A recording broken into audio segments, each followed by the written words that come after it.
When people tell me they don't have time, I'm like, bullshit. Exactly. There's 24 hours in a day. Elon Musk is running like 12 companies.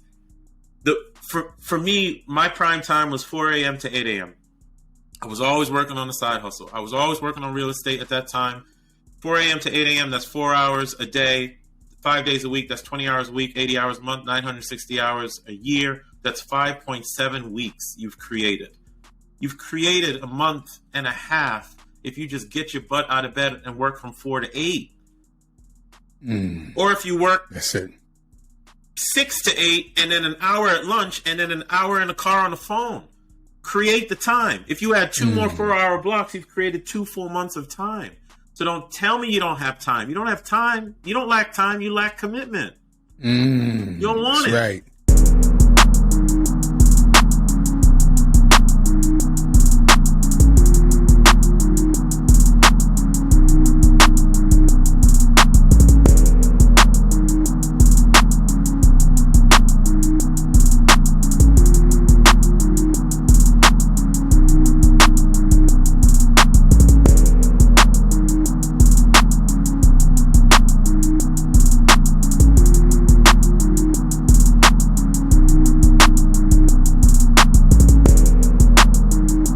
Hey, ladies and gents, this is Mike Headley. We are back. Another great episode on the Headley Group Real Estate Show. Listen, and when I say great, I'm talking about phenomenal. No shots at the past guests. But this brother right here, who we got, listen, the real deal, right? You have investors, you got real estate professionals who talk about the game. They got some properties, some experience, but listen, this brother right here is going to enlighten you. He's going to give you life experience. He's going to give you professional experience, all kinds of experience. Sit back and just listen. Really, I got to probably ask him about 3 questions. He going to go. Let's give a warm welcome. Like I said, we're going to go into his resume. A warm welcome to Mr. Maurice Philogene. Make sure I get that correctly. You got it. With Quattro Capital. That's right. How you doing, brother? I ain't want to mess it up, man. We good, man. We good. Man, Maurice, listen, man, this brother here, you all, is, when I say a powerhouse investor, and I'm talking about literally, watch how you listen to his life, which I really admire. Maurice, let the people know the beginning stages of you and your investing journey, right? We want to hear it, brother. Talk to us. I'll talk to you.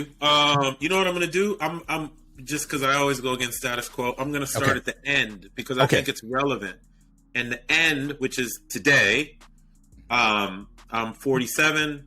I'm out of the W-2 world. I retired from all 3 of my careers. I'll touch on that.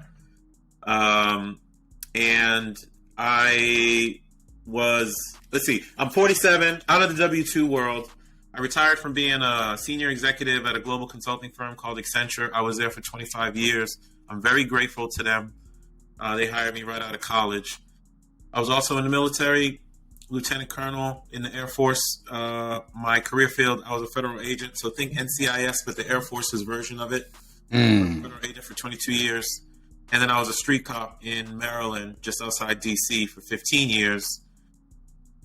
The reason I'm here and able to confidently say that I have a lifestyle I don't need a vacation from is because when I was 15 and then 21, 2 things happened that put me on this what I now understand is unique, but it wasn't unique to me because I was going through it, but this very unique journey. The first incident was when I was 15, my father, and we're a Haitian immigrant family, my dad sent me to France to spend 30 days with the exchange student, Matthew, who came to stay with me in Boston the previous summer. All right. He came with me in a formal program. My pops just sent me over there. He's like, get your ass out of the city. You're going to go over to France for 30 days. This is in 1990. So there's no cell phones. There's none of that. When I get there, Matthew's father, Francois, says to me, and Matthew in French, like, get your shit, get in the Range Rover. We're going to drive around the country for 30 days. And, you know, black kids wasn't really trusting white people. That's right. It was new to me. So I didn't really understand what this man was trying to do. But what he did for me changed my life. Mike. He opened my mind to the understanding that the world was a lot bigger than Boston, Massachusetts. That the world was a lot bigger than the symbols of wealth that every Yo MTV Raps video was trying to tell me was success. I had French food, went to French funerals, French wine, French weddings, French Boy Scout, French girls, French weed, French countryside. Brother, it changed me. And I had emotional reaction to that trip. So I'll just leave that there. I wrote a journal on that trip. I still don't know to this day why I wrote a journal, but I did. And some of the things I was spitting off in that journal are pretty profound for a 15-year-old. So I was really going through something on that trip. When I hit 21, I had just graduated from University of Virginia, which is how I got to DC. I did ROTC for the military, just needed money to go to school. I played varsity football and I was doing mechanical engineering. I get out and I get hired by this firm, Anderson Consulting at the time, but now it's called Accenture. And I randomly found a book in New York City. I was in a Queens, New York City bookstore and I found Personal Finance for Dummies. Remember that yellow series of books? That's it. I remember that. Yeah. Correct. Dog, I just picked it up because I was like, I'm messing up. I was starting to get a little messed up in credit cards and things of that nature. Bottom line is I read that, I started working on my finances, and I found a passage in there that said passive income. I started researching it. I went to the library because that's all we had back then was the library.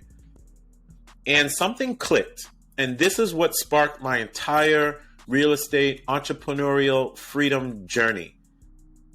When I read that passage and started to do research on passive income, it clicked to me that we had the ability to divorce our need to be anywhere from the ability to make money. You don't have to be somewhere to make money. Money can just come. And if I could create money, then I could create time. Passive money, then I could create time. If I could create time, I could go back to France and have more of those experiences. And that's why you see me traveling to 100 countries over 350 times. And that's where the entrepreneurial stuff came from. I started chasing passive income because I wanted freedom, and freedom became my North Star, and that's how it all started. So passive income, that message there resonated with you so much. Oh God, yeah, big time. Your first purchase was a condo and another condo. Yeah. What made you go that route versus a single family home? I understand it now, but what I'll tell you is you just accept the cards that are dealt to you. So I bought a place to live in 2002. That was just for me to live. Okay. You remember back in the 2000s, that was the boom cycle, especially in the DC area. That condo appreciated 30 grand in 3 months because the same one next building sold for 30 grand more. I called my pops and I said, Dad, this condo sold for 30,000 more, and he said, "Well, you just made $30,000." What? I just made someone's whole salary in a potential transaction. Yep. So I knew condos because I had bought one. So then I just started buying more and more and more, and I met this broker. I can't remember her name. She has to be passed now because she was in her 70s at the time. And she gave me the best piece of advice that changed my life and changed the trajectory of my family. And that was, Maurice, don't go chasing the big fish like every other real estate investor. Go, instead of buying the big dodo egg, go ahead and buy 12 dozen little ones and pay them off over time. And it stuck with me because I could create a salary. And if I could create a salary, which is passive, then I could live a life my way. That's how it all started. I just happened to start on condos. And you, from what I've read, like I said, watching your interviews, you got up to 32. I got up to. I'm pretty sure I had more than 35 single family homes. Okay, 35. There was a lot of transactions, but the number I rested on was 35 single family homes and condos. Over the years, I systematically paid off some of them. So some of them appreciated in value. Then I had cash flow. Then I had my checks coming from Accenture. When I became a street cop, I had my checks coming from that. I had my checks coming from the military. Whenever I would find money, it would go right to real estate. So if I had a tax return, if grandmama gave me $100 for my birthday, I didn't care. Everything was going to pay off stuff because of what that broker told me. And she warned me. She told me in her own way that it's going to feel slow, and then you're going to see other people doing more pizzazzy stuff to not get off track. And I didn't. So by 2014, I had the 35. I sold a bunch of them, and I found myself with 18 paid off homes, generating 160 grand of passive income. Wow. I'm sorry. Go ahead. It was a lot. That's an enormous amount of grinding. Probably one of the most inefficient ways to get to that level of passive income, but it doesn't matter. It worked. I don't care about inefficient. I care about real. Okay. So would you, with the knowledge you have now and the experience, would you go back and do the same exact way, or would you tweak it a little bit? It depends. Oh, no, I would never change my own journey because it led me where it led me. But for other people who are trying to get a certain level of passive income or experience or what have you, real estate is very goal oriented. If they want to be the person who's actively managing the property, those properties might make sense. Okay. But if they want to gain as much equity as fast as possible, I'd probably steer them to multifamily the way that I do now, and let them build up, 500, a million, 1.5 million in equity, and then take the 1.5. And then I would tell people to go buy single family homes outright because you can control that better. Nice. Exactly. Everything for me is about passive income. This notion we need 20 million in the bank to be free is stupid. Okay. No, what you need is 5 grand, 10 grand coming in monthly to cover your basic needs so you can go out there and live your way. That's it. Yeah. What would you say to a person, and I think you kind of answered it. Yeah. That's assuming a lot of debt with the single family homes and not taking the approach of, let me try to pay some of these down. So if I got $900 coming in, I'm not owing $700 out paying the mortgage. I only made a profit of $200. What would you say to that? See, brother, that's the thing. We can't say anything to that. Okay. Because people's goals are very different. At the beginning of my journey, I was leveraging loans. You remember there was 0% down exactly. loans, no exactly. loans. It's good times. It was loans for loans. Loans had loans. It was just crazy. Exactly. Loans had loans. It was that leverage that got me to a point where, I had 35 to 50 homes or something like that. I was leveraged. I had leverage. I had a W-2, 2 and 3 very strong W-2s. So I had leverage to get whatever I wanted. But something happened. The 2008 crisis happened. And man, when I tell you I got hit, because I was young in the game and I had never been through a real estate cycle. And I don't know how many homes I have in 2008, maybe 20. And half of my tenants stopped paying. Now I had maybe 100 grand in the bank liquid. Okay. I paid mortgages with it, but that ran out really fast, fast. So what I did was I negotiated with like 20, 25 banks. I was on the phone. I was hustling. I was unwilling to file bankruptcy. I was unwilling to give up everything that I had worked for, all those hours on the weekends, all the days of not going out with the fellas, all the missed social events. And I negotiated my way out of the problem, and I survived the 2008 to 2012 crisis via a couple short sales. I think I had 1 or 2 foreclosures or what have you, but I repaired my credit. I did everything well, and I found myself again in 2014 with 18 paid off homes. I made it through. Leverage got me there. So I can't just be like, pay everything off. Okay. But this is what I will tell you. When is enough enough? When is enough enough? Because if you do have a certain amount of asset base and you continue to leverage each one to get to the next thing, the next thing, the next thing, the next thing, you're not going to get anywhere. There has to be a point where you start to enjoy it. Right? True. And what I tell all my coaching students or my business partners or anyone who asks me about real estate, this is the key. And not just for real estate, but for financial freedom. And for financial freedom, for geographic freedom, the way I travel around the world and the way I connect with people. The key is use real estate or any other asset for that matter to get your basic needs covered. If you've got 4 grand in bills, get yourself to 5 grand of passive because your world opens in a way that you could never understand. See, people got it confused. TV taught us that we wanted to be millionaires and billionaires. That's not what we really need. What we really need is the ability to have the experiences that we think millionaires and billionaires have. So if you've got all your bills covered plus an extra $2,000 to be around the world or go hang out with Mike or run up to New York City or roll over to Finland the way that I do, you're living the dream. But everyone's chasing the 20, 30, $40 million number. Nah, man, it's not millions, it's thousands that we need to live well. Exactly. So now, what kind of, we go back to the actual individual. Yeah. You was disciplined enough, and did you have a mentor coach at the time, or you didn't have it? The coach was aisle 6 of the Fairfax County.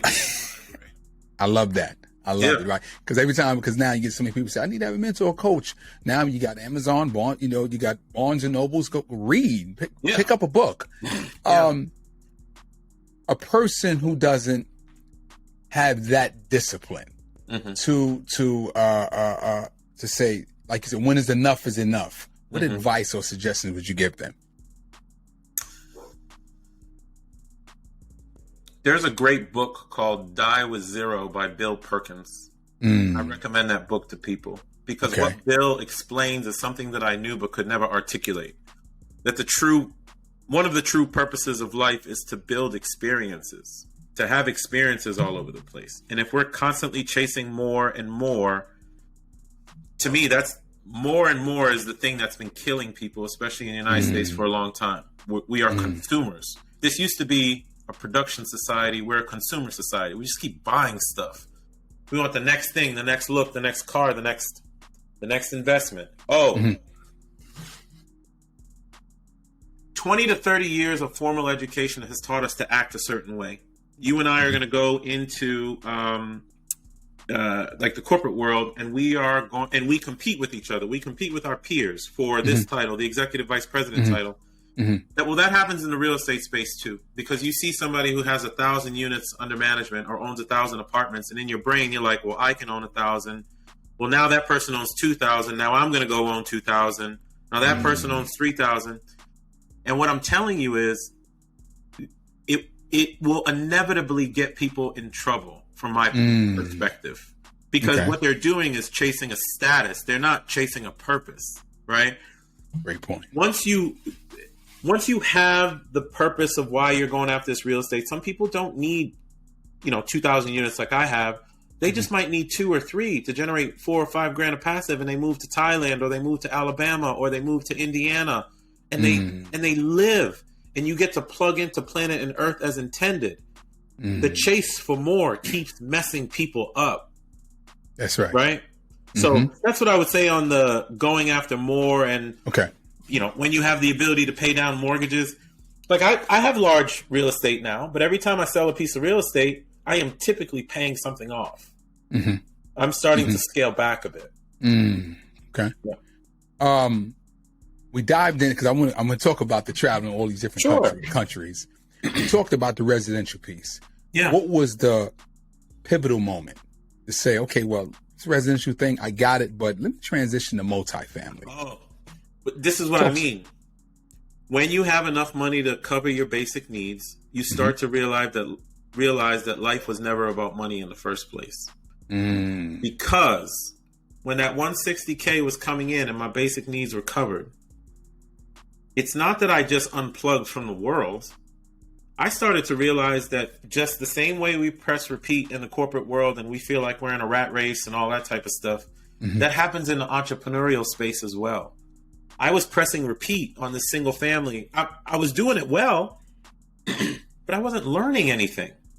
It just got boring. Like I was buying a piece of property, plugging it into my system, giving it to the property manager. Great. Okay. Maurice is worth more money. So what? I just wasn't learning. So in 2015 or 16, this is why I know Facebook and Instagram listen to us all the time. I must have said something because some ad showed up in Facebook about a multifamily seminar. And as soon as I saw it, I immediately knew that's it. I want to go learn how to do something bigger and better than myself. I don't want to be at the top of a mountain. I don't want to be the smartest dude in the room. I need constant learning. That's why I had those multiple careers. I got up to the top of the IT mountain, if you will, as a senior executive, and I went right back down and I started being a street cop so I could learn something brand new. I got up the street cop mountain. I came right back down, and now I'm doing some stuff in media because I want to learn something new.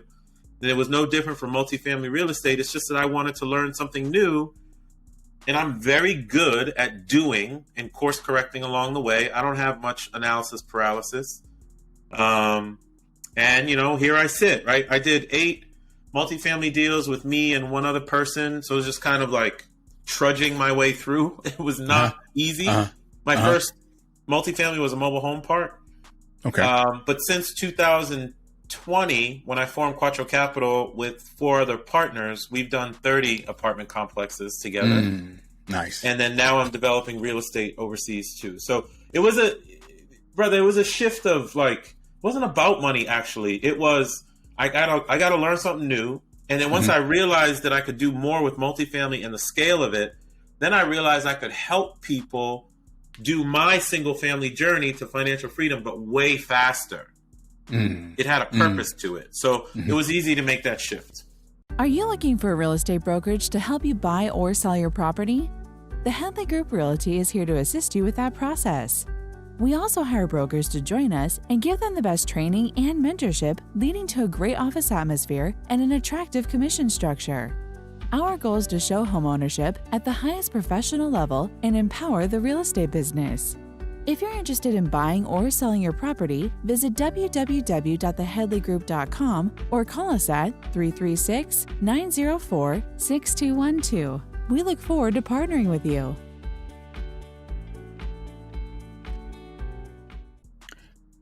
Would you say a person just who's looking at this podcast and getting inspired in what you're doing, in your case, you have the extra capital or to say I'm transitioning, or what if somebody says, let me not go with residential straight into multifamily? People can what does that look like? And then the second question with that is, do one person or 2 people own multifamily, or is it a collection of people? Yeah. So on the first question about money, I didn't go into multifamily because I had money. I went into multifamily just trying to learn a new skill. Gotcha. Yeah, Okay. You don't have to have money to start in real estate. So all is zero down. You don't have to have money. It's true. But you do have to have skills, especially people skills, because you're going to have to raise money from other people and express to them the value that this thing is going to give to them. Right. Okay. So when I just closed the deal, it was 38 million. We raised 17.2. So it's 240 unit complex in Houston. Okay. $38 million. We raised 17.2. We can probably get that complex to be worth 65 to 70 in the next 5 years or something like that. Nice. But I had to raise money. Now, I didn't necessarily, actually on that deal, I did put in some money. But for most deals, I can't put money into every single deal because lenders require you to have a certain amount of liquidity as one of the general partners. If I put money into 30 deals, I'm running out. Like, there's no way. Correct. Exactly. Right? But I had to raise money. So people coming into multifamily, it's not that you have to have money. It's that you have to have skills. You have to have the ability to build a team. You have to have the ability to talk to people and express how investing in this multifamily will not only help them achieve financial freedom, but will also help the residents who need a better improved affordable housing in that city. So there's a talk track that goes with it. There is a genuine understanding from a heartfelt perspective that goes with it. But money is not a requirement. Sacrifice and, hard work is. And when you say, like say some deals you don't put money into it, you raise the money. Is it more or less you guys work on, meaning Quattro Capital? I want to mess the word up. The asset management side of it, the property management side. What piece or role do you hold in the collection of money, the syndication piece of it? Multifamily operators in general, and when I say operators, I'm talking from the perspective of I'm a value add investor. Okay. People don't realize that apartment complexes need to be renovated every 7 to 12 years. If not, every apartment complex would still have floors from the 60s and linoleum from the 80s, and the stock has to be renovated. And you want an investor like me to renovate it. You don't want the government doing it because that's called projects. Right. That's right. That's why the government gives me tax breaks to go do this work. But the roles at least on my team, Kim is the asset manager. Okay. Asset management is not just property management. It's managing the investment from beginning to end. Okay. There's asset management. Aaron and I take care of investor relations. So I'm the dude that all the investors call. I love the fact that every single investor has my phone number and calls me for any reason. I can't always get it, but I'm usually on top of it. Elon Musk has a lot of my money in Tesla, but the brother is still not picking up the phone when I answer that phone, Elon. Yeah, man. He doesn't. He's not picking up my call. I made him chicken dinner. He ain't showing up. But my investors call me, and then Chad, my other partner, he runs acquisitions. So out there looking for properties, along with some other people that support that area. And then we have one more area run by Tammy. That's called operations and transitions. So effectively, like when we have to deal with the loans, all of our LLCs have to be maintained. It's all the internal operational stuff. Okay. So there are lanes, and it's not like I just snapped my fingers and we had a company. No, we invested in a business coach to help us pull it together the right way, help us find our lanes of operation. How are we going to operate together? I'm at a different age than my boy Chad, who's 33. Tim is in her 50s. I shouldn't say an age. Tammy's probably in her late 40s and 50s. Like, we have different goals and value systems, so we needed to kind of mesh together to create the right company. So we invested in that process. But yeah, there are different roles and responsibilities for sure. And no one steps on each other's toes. Like you said, everybody has different lanes. In general, we don't step on each other's toes. That's why I know that I got fortunate. And sometimes luck plays a role. And the role that luck played in this case is I happened to run into these four people. We happened to do a deal together that closed in January of 2020. And we realized that when we started that deal in October of 2019, it was our first deal, $3 million. It was seamless. We were all like hyper supportive of each other and good people persons, if that makes sense. We also all had a sense of, I am not interested in being anywhere near the gray. I don't want no illegal shit. I don't want to get the accounting. I like that. I need to sleep at night. Yes. And maybe that comes from my days as a federal agent and my days as a street cop and stuff, but more so my days from my father whooping my butt if I lied about something, right? And because we were all like-minded, we stayed together, man. And, you know, we have grown individually and as a family, and I'm grateful for that. We've done about $200 million of real estate together. Wow, kudos to you on that one. Yeah. You mentioned a while back during the interview, you mentioned skill set. Yeah. What would be the skill set that you would suggest the individual needs to grow in order to make their business profitable that aligns with their personal goals? Oh man, there's a lot of skill sets, but I would say that the number one is knowing your why or why you're doing this stuff. Because if you just do it for money, you will eventually fail. That's right. I'm sorry to say it, man, but you know, like you get on Instagram, people, I'm about to make this money. You might make money. Don't get me wrong, but at some point you're going to trip up because money's your goal. I chased money for a little while in 2006, 2007. When I was doing all that condo stuff, I started buying off plan. So pre-construction condos in DC, luxury condos. And like you would sign a contract for a condo that was $225,000. By the time the condo was built a year and a half later, it was worth $400,000. Like I was making hand over fist money and it was too easy. So what did I do? My ego got ahead of me. Okay. When a particular condo came around, it was a penthouse condo smack dab in the middle of Northwest DC. And you know why I went after that condo? Not for freedom. Not for cash flow. For prestige. I wanted to be the dude that owned the baller penthouse in the middle of the city and be able to say that. And because I did, I overpaid for it. I got smacked upside the face by the 2008 downturn. It crushed me. I had to sell that thing at a major loss. And all because I was chasing a status. And you recognize that later on. I recognized it later on. I course corrected, and I started going back to what that realtor told me, which was like fundamentals, secure your basic needs, cash flow. And then now with multifamily, I'm doing multifamily to help people who need affordable housing, to help my investors who typically would never know about something like private placement or these alternative investments. I want them to know about it. I got police officers who invested. I got nurses. I got teachers, and they would never know about this stuff if it wasn't for me. Like, that makes me feel good that I'm helping them grow their wealth in the way that I am. That means I'm not going to chase something just for the sake of chasing it. I got these people to take care of. That's right. But if you just chase money, okay, eventually you're going to make a mistake because you're not going to see all the risk around you because you're going to be so fixated on the damn money. I'm making money as a consequence of trying to help people. And I'm not being pious. I'm not being pie in the sky by saying that.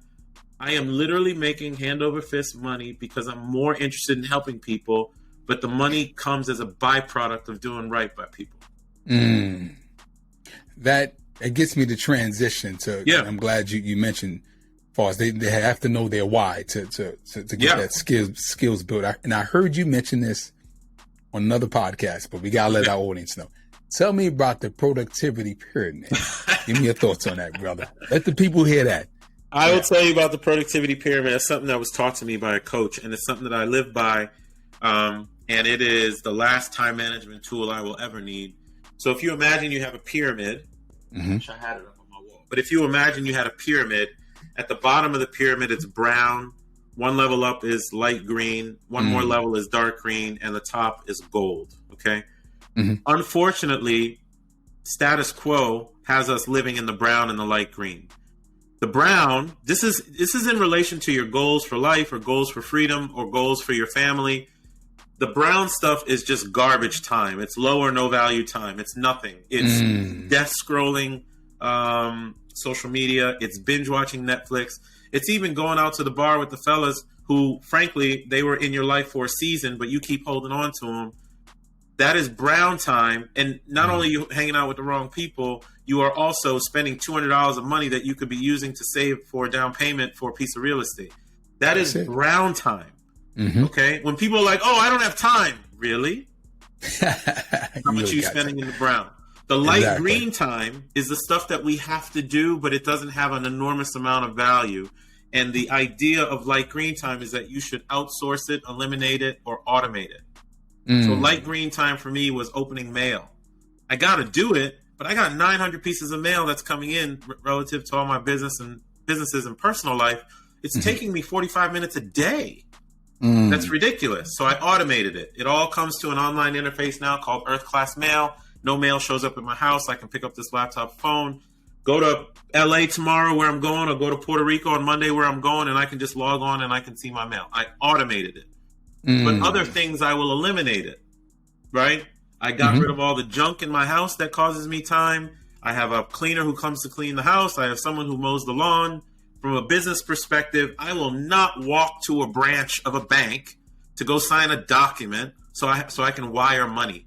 That should be automated on my cell phone. So instead of spending 2 hours with that nonsense, it should be 2 minutes on my phone. So I left a couple banks because they do that. All right, and then I'll move up the rest of the pyramid real fast. Dark green, which is the upper third, is where we should be living. Okay. It's this. It's making meaningful connections with people that will lead to something. In our case, we're trying to educate whoever will listen on something that might help them. That's dark green. Dark green for me is the high value time. It's the most spending time with his investors, and they invest $500,000 to do something. It is the when I do my coaching calls with my coaching students for lifestyle design, I'm generating revenue during that time. That is dark green time for me. I want to live there. I want to, if I am doing something like having a phone call with someone, I really want it to be in the dark green. If it's in the light green or the brown, either my virtual assistant should be doing it or it shouldn't be being done at all. Because my time needs to be spent in the dark green. And then the last one at the top of the pyramid is what everybody misses. That's the gold time. That's the reason that God put us on this planet in the first place. That's the plugging in. That's the shit that makes you emotional. That's my 2 kids spending time together yesterday. And I shut everything down so my face hasn't been shaved in 3 days. We forget. Correct. So as I've gotten smarter, I have moved my time up the productivity pyramid. Whenever I do an activity or if somebody calls me, I think to myself, if I answer that, is that going to be brown, light green, dark green, or gold? Interesting. Wow. And if it ain't dark green or gold, chances are I'm not doing it. I got you. In other words, I've gotten very good at saying no to stuff that doesn't serve me, my family, my God, or my business. Love that there, brother. Right now, again, you travel the world, you said over 300 times in so many different countries. Yeah. Where are you now, brother? I'm in good old Washington, D.C. Oh, you in D.C. You home? Got you, Yeah, D.C. man. Okay, man. okay. I was in Germany last week, Cyprus and Lebanon the week before. I'll be in L.A. tomorrow. Monday is a good one. I'm taking my 10-year-old, and we are going to Puerto Rico because my 10-year-old is in Spanish immersion. Okay. So the deal is we're going to land in the city. When I'm traveling on my own, I do walkabouts all the time, meaning I just plop myself in some part of the city and I just start walking. I walk in and out of businesses. I meet people. I kick it and learn stuff. So he's going to do that. He's going to be the leader of it so he can practice his Spanish. Okay, got you. And the reason why I asked you that is I'm going to bring up another old one. Travel hack. Yeah. Right. So you go, you travel all these different countries. If you don't mind telling people about your travel hack, so this way I'll explain the concept and the art form. Travel hacking is an art form. It's not a science. It's not an exact thing. But obviously, people will think about creating points with an airline or using credit cards and things of that nature. Yeah, that's true. But what I have learned to do is to make the world very small. And I literally just made a post about this on LinkedIn this morning. I said I was in Germany last weekend because the Walmart weekend run wasn't going to cut it. I didn't want to be. I don't want to go to Walmart and Costco on a Saturday. That sucks. So I travel hacked my way to Frankfurt for 24. I think it was closer to 36 hours. I just flew from DC to Frankfurt. Cost me around $200 all in. I went to my favorite pub that's in this square. Sat there, had a brat, read a book, talked to a couple people. Here's a thing in travel hacking. When you land in a city, don't order Uber. Or if you do order Uber, get that person's phone number. Because what that does is you have someone to call every time you go to that city, or every time you got to go to one particular place, they'll come pick you up. You build a relationship with the person. If I could go to 30 countries in the world right now, somebody will come pick me up. Oh, wow. I just know a lot of people. So travel hacking is it's not just traveling on the cheap. It's traveling on the cheap for the most amount of comfort with the specific intent of building the best relationships that you can. So you can extend your world, not visit theirs. Like some people go to Walmart on the weekend. I fly to Germany, or I fly to Finland. I fly to Stockholm. It's no different for me. The good thing about, the great thing I like about your story, your experiences, Maurice, is you literally, and again, I want to speak for you, you put in so much work early on. Didn't really have an idea what the future was going to be, but somehow from that hard work propelled you into a situation where you have so much freedom because you put in the work a little early. And I think a lot of people, they suffer from that, right? It's like they say they really want this, right? But they really don't want to really put in the extra efforts and what it takes to make it happen. I just want to give you kudos on that. Looking at your story. Go ahead. I do want to add something to that because I don't want people feeling like they got to go out and have 2,000 apartments like this. Okay, correct. No, hell no, F no. Okay. Stop that. No, right. You can, and even if you don't want to invest in real estate, then don't. This is what I spend time with my coaching students now, helping them redesign their lifestyles. I'm much more of a lifestyle design coach actively, more than being a real estate investor nowadays. But we live in the post-COVID era, which means you can work virtually, which means you can develop a lifestyle you don't need vacation from, but it takes intention, right? So when I say I went to 100 countries over 350 times, Like 60 of those, I didn't have any money. What I had was a virtual job. I asked my career better questions. I gave them a solution to support, not a problem to solve.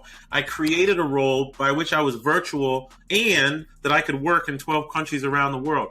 I created that because I could give an F about climbing the corporate ladder. I was more concerned about collecting experiences over time.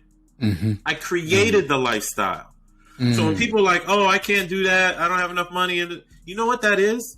That is peers, coworkers, neighbors, family members, all throwing their fears on you, telling you you can't. You can't be a senior executive and a street cop at night. It's impossible. Really? I did it for 15 years. You can't build real estate and be an actor at the same time. Really? I was on HBO and in a couple of Disney movies. You can't. Really? Black people don't do that. Really? Black people don't go to the Finnish Arctic 5 times. Really? People are accepting status quo, brother, and that is my gripe.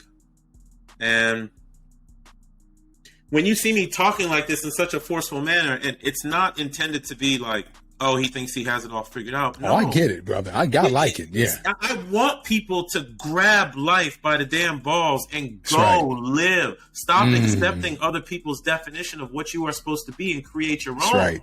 Now, when you have economic empowerment, the way that you and I are talking about, then it's getting real saucy. Because unless you're my God or my father or my mother, nobody's telling me what to do. Right? So they do mesh together, but there are ways to create a freedom-based lifestyle beyond, oh, I have to have real estate or I have to have all these things. But certainly it helps in a big way. Let me ask you this question here. What do you say to people? And again, I'm not a man of excuses or rationale, but you got the brother, and I'm talking to our people about our people. You got the brother and sister who don't see the model, mother, father, brother, sister, uncle, who owns anything, right? They work, and this is what they've been raised in, this kind of environment. Not saying that they can't get there, but it may be a little challenging because they've never seen this before. Yeah, I get that. Right? I get for the level of success. So they take on kind of what they see. Yeah. You know, go to school, get a job, and work 30, 40 years, retire. What would you say to that person, how to overcome that? I feel them because I was them. I feel myself getting a little emotional. I feel them because I was them. I come from a Haitian immigrant family whose money blueprint was go to school, get a degree, get your master's degree, work hard, press repeat. My mom and daddy weren't wrong. That's what they knew. So to break away from that, those two experiences that I expressed to you, traveling to France and then finding that book, it stirred something in me that made me go seeking something. I was in aisle 6 of that damn library every Saturday by myself. There were times when I would sit in the library because you couldn't bring no food in there and I didn't have a lot of money, where I was like, F it, it's just water all day. I was trying to figure something out. So what I would tell people was like, my why was freedom. Like something about the word freedom and the ability to do what I want, when I want, how I want was appealing to me. And that is not a money thing. That is let me figure out this life thing, because we only have 28,000 days in the average lifetime and I have 10,500 and change left. I don't have time. Okay. So when people are saying, this is too hard, you choose your hard, man. Oh. But I do recognize and feel people on the awareness thing until you see a model of it. It's like the Roger Bannister thing. He ran a 4-minute mile and it had never been done before. And as soon as he did it, everybody was breaking a 4-minute mile. So when I became a multifamily investor, I didn't see any brothers doing it. So one of my mentors, this guy named Jerome Myers, challenged me to start being on podcasts in 2019 to start spitting all these stories. He's like, yo, you claim you want to help people. You claim you became a street cop because you was trying to help people, but you're not telling people your story. You're wrong. He challenged me. So the reason I'm on this podcast with you, you're not paying me to be here, and I have things to do. I want to give people some level of model. I'm not saying do what I do, but what I'm saying is you can do what you want to do. You can live the way you want to live if you put in the time. And I will add this one last thing. When people tell me, this is the one thing I will push back on people. When people tell me they don't have time, I'm like, bullshit. Exactly. There's 24 hours in a day. Elon Musk is running like 12 companies. For me, my prime time was 4 a.m. to 8 a.m. I was always working on a side hustle. I was always working on real estate at that time. 4 a.m. to 8 a.m., that's 4 hours a day, 5 days a week. That's 20 hours a week, 80 hours a month, 960 hours a year. That's 5.7 weeks you've created. You've created a month and a half if you just get your butt out of bed and work from 4 to 8. Or if you work 6 to 8 and then an hour at lunch and then an hour in the car on the phone. Create the time. If you add 2 more 4-hour blocks, you've created 2 full months of time. So don't tell me you don't have time. You don't have time. You don't lack time. You lack commitment. You don't want it. Right. Quick commercial break. If you're interested in a career in real estate or you're a seasoned vet, you might want to change. New environment. You don't like the atmosphere you're in. The Headley Group Realty could be there to assist you with your career. What do we offer? Great culture, great environment, leads, and an awesome commission structure. Let us be there to support your business. One thing, you got to be in the state of North Carolina. Let's get back to the show. I'm the last person to say I don't have time when I was a senior executive, a police officer, and a federal agent at the same time while I was doing real estate, while I was raising an autistic older son, and then added another son 10 years ago. I'm not the guy to say you don't have time. You have time. You're just in the brown. You're using it in the brown. Move up that productivity pyramid and pay attention to the green. Leave the fellas out for a little bit.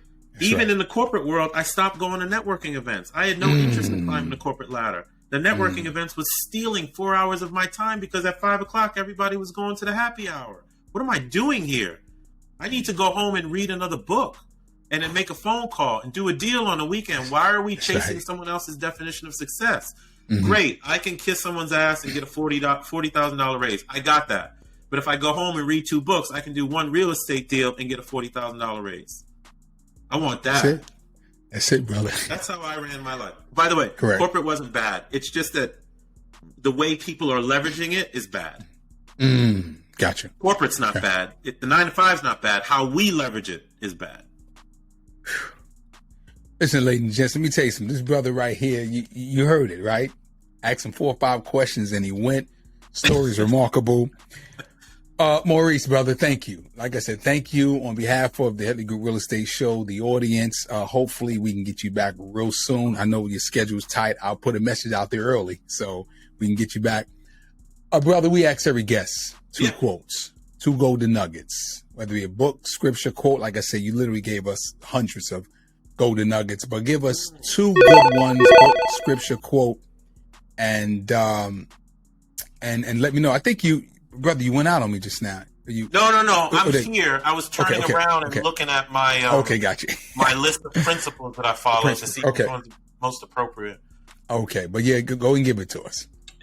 The first one is something that I have lived by, and I didn't learn it from anyone. I just kind of adopted it over time, which is to just do and course correct along the way. People are getting so stuck in analysis paralysis, and I'm not just talking about real estate deals. I'm talking about designing their life or starting a second career or, I don't know, even going after the girl or whatever. Like we're so worried about other people's opinions. It's stopping us from even get going on stuff now. That's right. So when I did do the real estate stuff, it was just, I just tried it. My first real estate deal, beyond the first place that I bought, but the first investment deal that I bought, I talked to that broker. I went to the library, got a book. I brought it to the closing table, and I just did what it told me to do. I signed the closing document. I closed the book, and I walked out. Just do and course correct along the way. Find a way. The other thing I would probably add there,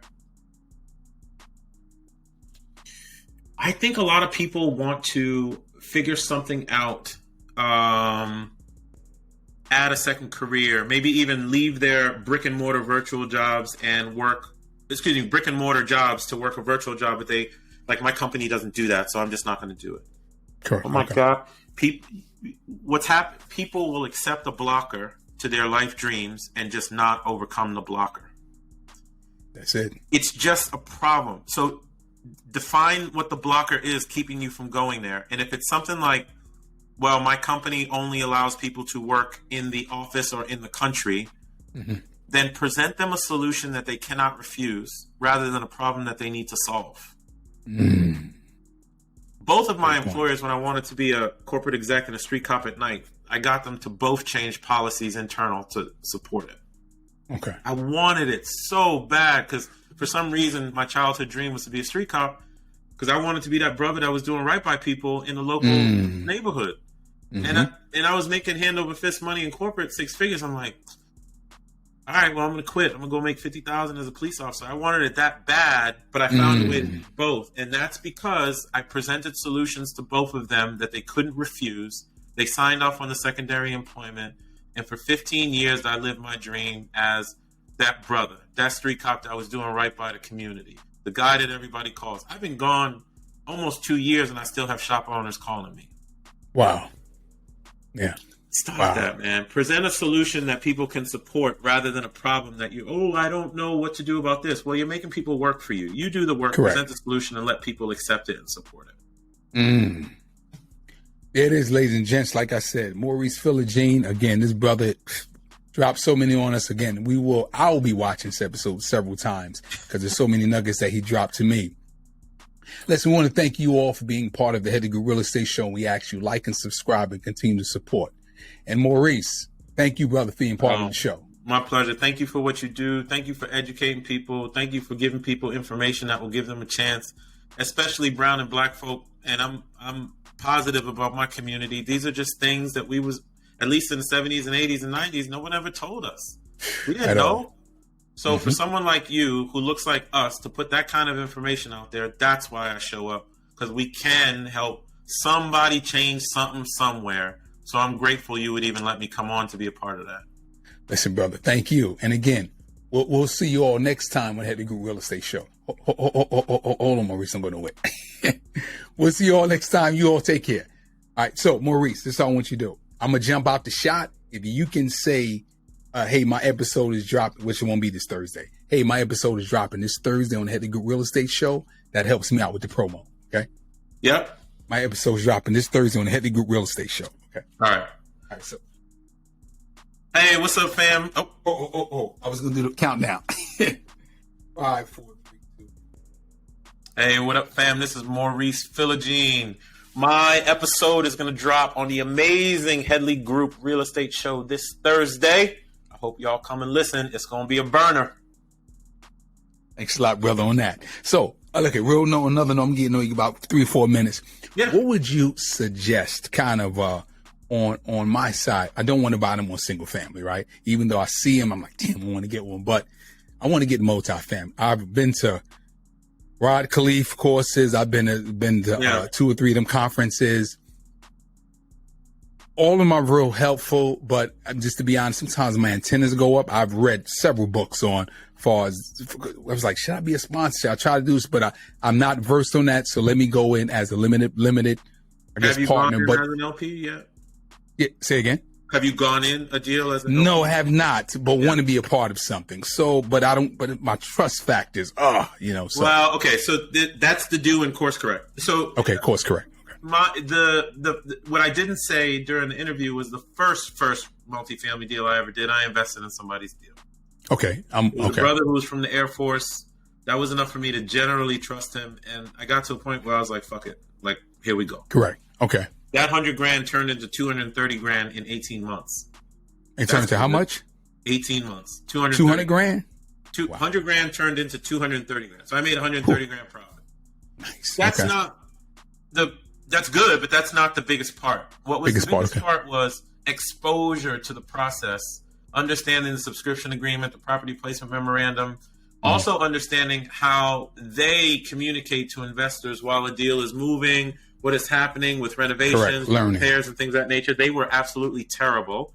That gave me a model that I knew how not to be with my investors. Even though they made me money, I'm so off put by that I would never go back to them because I could never get any information, right? Okay. But I would say investing as an LP gives you exposure such that you get a better understanding of the deal, or how deals are put together, Structured. how the business plan is put together, the webinar. And if they're a good operating crew like a Quattro Capital, you can reach out to them anytime with questions and things of that nature. And then you can figure out if you want to do it on your own. If you want to do it on your own, the key is going to be putting together a good team. Good team. Because the first 8 active multifamily that I did, 2 mobile home parks, 6 apartment complexes, it was rough. It was just me and one other dude. There's too much to do. Multifamily is not passive. The income that comes off of it is passive. But running it is a lot. It's a lot. Got you. So getting exposure, I think, is a good thing. And then if you like it, then you just got to find the right people to do it with, and you're just going to have to jump. You just got to do a deal. Just do it. Are you all open to new investors?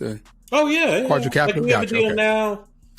That Houston deal that I just articulated, $38 million one, I think there's like 500 left of the 17.2 million. That's an option.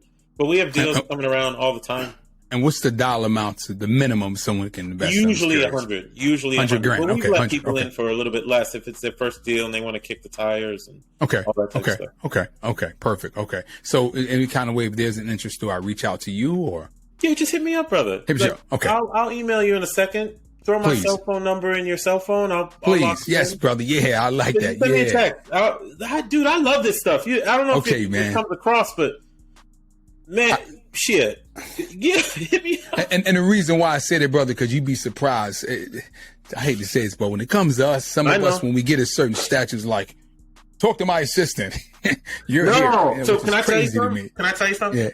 Yeah. This will show you, and then I got to run, but this will tell you. Okay. I refuse. The reason why all the investors have my phone number is because I refuse to put a VA or an assistant in between me and the investors. Now, I tell them we're getting bigger, so it's getting harder for me to return calls fast, but I will always return them. I want people who are invested in Quattro to be as close to their money as possible. I understand that we can get bigger if we do more systems and things of that nature, but I didn't get into this to make a gazillion.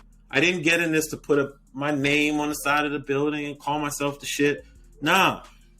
The fact that I talk to my investors all the time, do you know how much they teach me? And how much business opportunity? These dudes and women are doing other things in the world. I got investors who are in Denver, an investor who's in Switzerland who invited me to his house. You own restaurants too. That probably came from some of that as well. Relationships, that helps. That helps sometimes too. But yeah, you got to get the right crew because you're not just investing in property. You're investing in the operator's ability to run it. Gotcha. Let me ask you this last question. I'm gonna let you go. Yeah. Do you ever, do you like you in DC? Like, say if I'm in DC, I say, hey, yo, Philogene, let's catch up. Oh, you open for that? Come on, man. Yeah, I don't know. Where I don't know, brother. Actually, I'm in North Carolina. I'm in North Carolina. Part of North Carolina? I'm in it's the triad, which is Greensboro, hour from Charlotte, hour from Raleigh, right in the middle. We have a small property down there. Where city is that? Damn, hold on. It'll come back to me. See, man, we have too many properties. Just Charlotte, Raleigh, Greensboro, Fayetteville, Wilmington. Damn. I can't. It's not coming Concord. to me. We have a property somewhere down there outside of Greens. No, outside Raleigh. Greenville? Raleigh, okay. Outside Raleigh. Street. I'm down there from time to time, man. But if you coming up this way and you give me enough notice, brother, I'm usually around. Yeah, because I was up there actually about 2 weeks ago. Yeah, I love DC. I love DC. I'm up there a lot, man. When I graduated from college, I ended up staying and running my businesses here. So, but yeah, brother, I'll do that, man. Send me the information. And again, brother, thank you again. I'm going to be in touch. Hit me up, and when after you guys edit and all that type of stuff, can I get a copy of the raw footage? Yeah. I make sure Devontae get it to you. I got you. Okay, all right, man. I'm here. Thank you, brother. I'm gonna send you an email now. Lock my number in, and then send me a text. Will do. Thank you, brother. Take care. Take care. Bye. Hey, gang. I hope you really enjoyed that show. Our guests provide us some great tips and insight, and please support them on all social media platforms. And while I'm saying that, support us on all social media platforms. And don't forget, watch the entire video on YouTube. We'll see you next time.